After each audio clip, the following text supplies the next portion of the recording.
Hi, welcome to another tutorial. This time we're going to be looking at Bertini's 7th Etude from his Opus 29 set. You can find my performance of this, as well as the time codes to skip to various sections in the tutorial, in the description below. Let's get to it. Let's start with a little background on the composer. Bertini was a French pianist, teacher, and composer who straddled the line between the late classical and early Romantic eras. He was born in 1798 and lived until 1876, but retired from music making in 1848. When he was young, he toured Europe as a child prodigy and studied with Clementi. He eventually settled in Paris, where he built up a reputation as a composer and a teacher.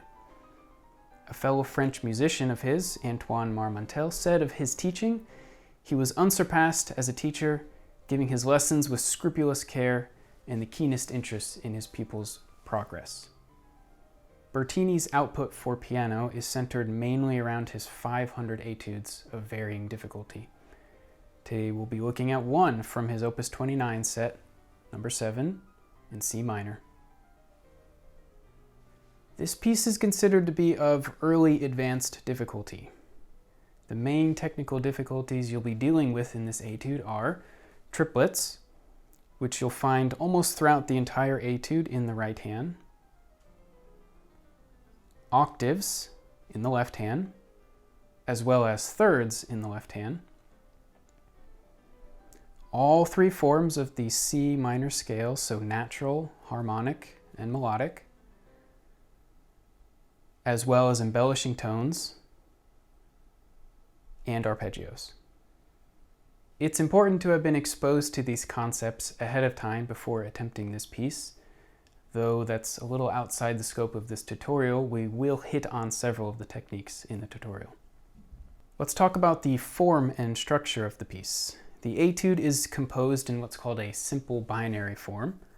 So it has an A section that ends in C minor with a repeat, and a contrasting B section that starts in the dominant, G major, and returns to the tonic of C minor. And both sections repeat. Both sections are of the same length.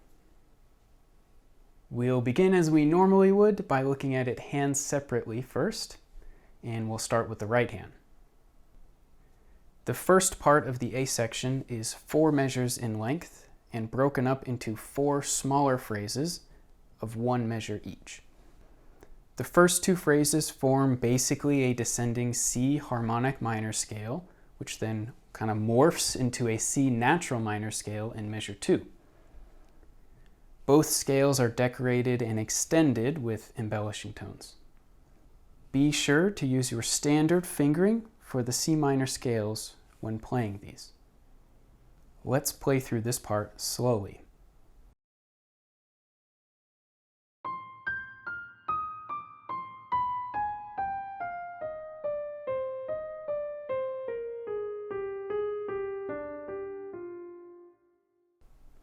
Starting in measure 3, we get a run of neighbor tones. As you play through these, keep a loose, flexible wrist and rotate back and forth as if you're opening a doorknob. It's going to be a fairly subtle movement at full speed.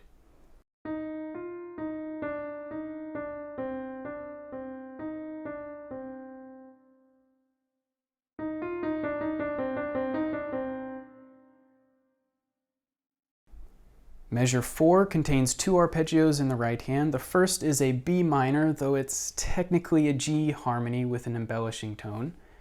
Then 2 octaves of G major arpeggios, and a turnaround to get you back to a high C. Of course, use your standard arpeggio fingerings, 1, 2, 3, and keep a loose, flexible wrist as you bring your thumb under the palm, and add a touch of pedal to the arpeggio.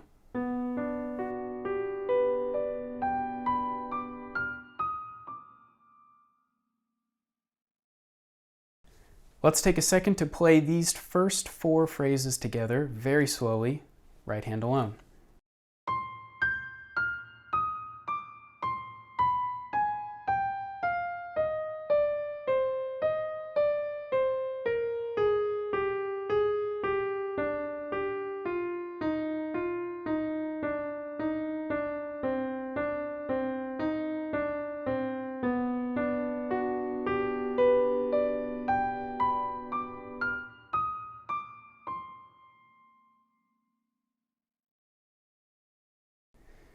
The second part of the A section begins in the same way as the first. So measures 5 and 6 are exactly the same, and we're going to skip them for now. So picking up at measure 7, this is perhaps the most challenging measure in the piece, since it's filled with awkward skips and movement both upwards and downwards.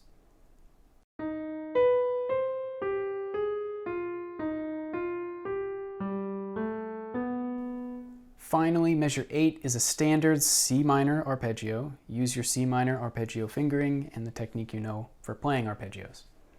Be sure to add a touch of pedal at the arpeggio.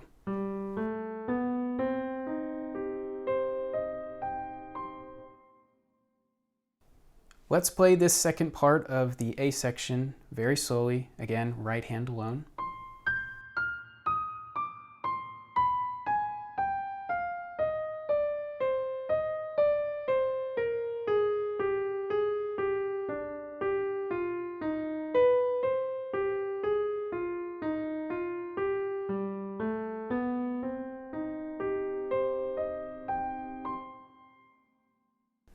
Now, let's play the entire A section, right hand alone, very slowly.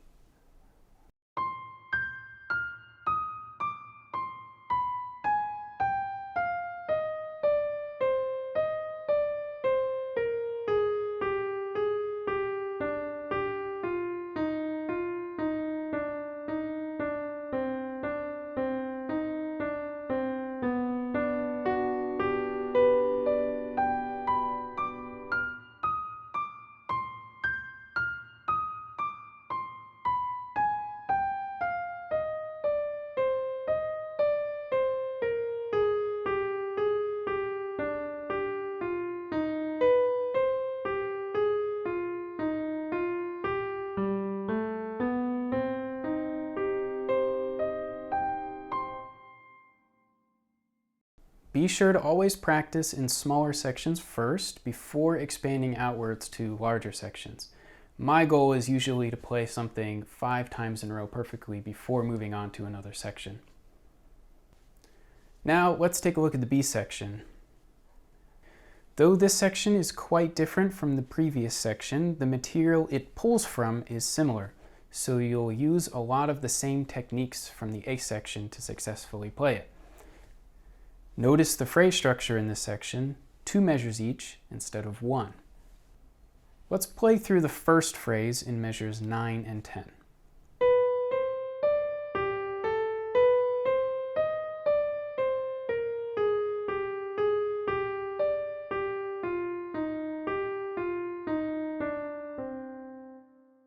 The second phrase here is another pain point for this piece, especially in measure 12. This will be the hardest part to play in this section. You want to use your wrist to carry you through the pattern, pulling your hand to the right on the keyboard as you travel upwards, and swinging around. The overall motion is a bit like a counterclockwise circle. We're not going to rely too much on the fingers in this passage.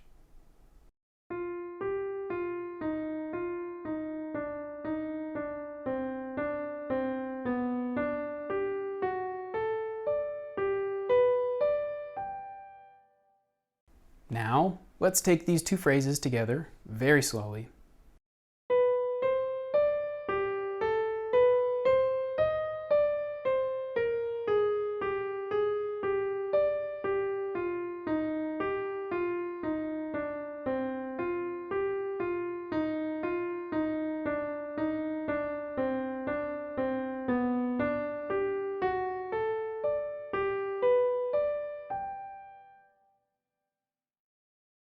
The next 2 phrases are very similar to material we've already seen, a combination of harmonic, melodic, and natural minor scales.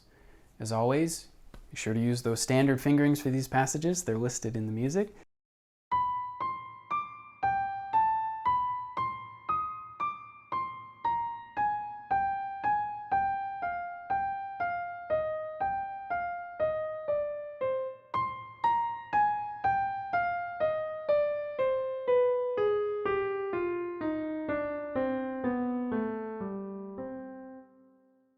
Now, let's take the whole B section together.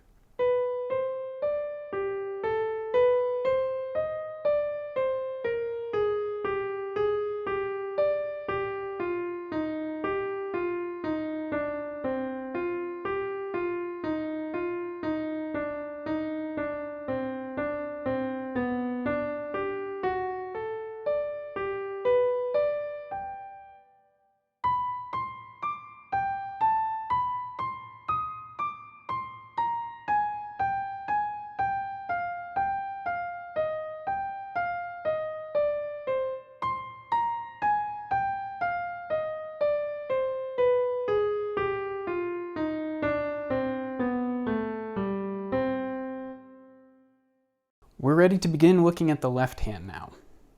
If you have some experience playing left hand octaves, then the left hand in the A section will be fairly simple for you. Let's play through the entire A section slowly.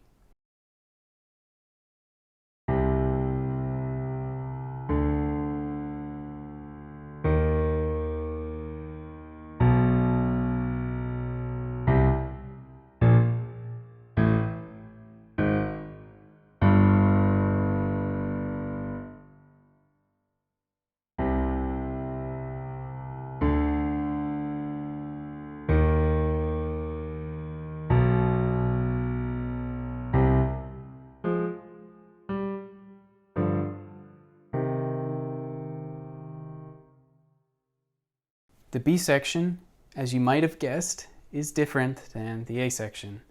The left hand moves from playing mainly octaves to playing mainly thirds. Notice, the left hand is the same for measures 9 and 10, and 13 and 14. Be sure to keep the thirds smooth and connected and to bounce lightly on the staccato notes.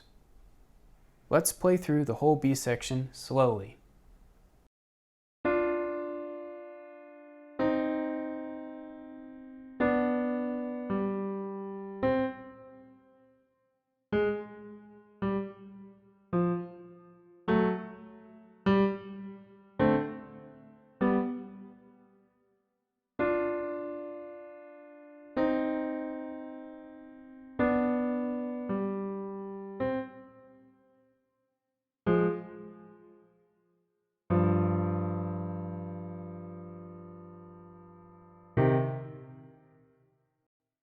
Though we're ready in this video to move to hands together practice, you still may need some more time playing hands separately.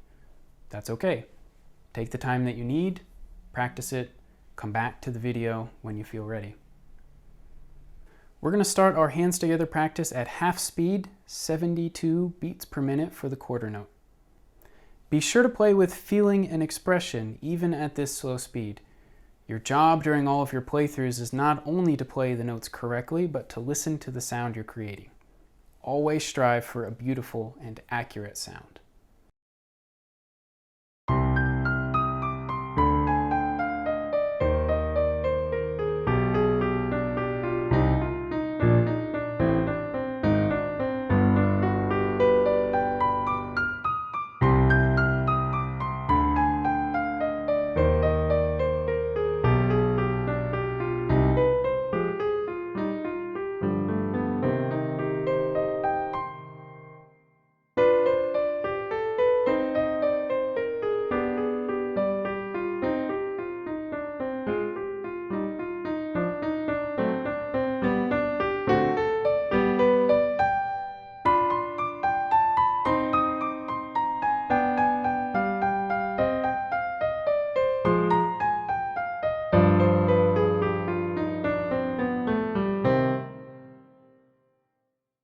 When you can play through this whole piece at that speed comfortably, you can then start to increase the speed on the metronome by 5 or 10 clicks at a time and repeat the whole process over again.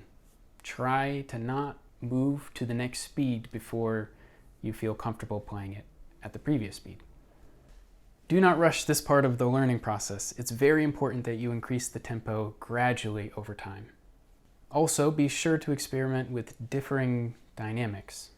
The ones printed here are only suggestions, and I like to, for example, play softly the first time in the B section and then loudly the second time. So that's it for this tutorial. Best of luck on your journey with this piece, and I'll see you in the next one.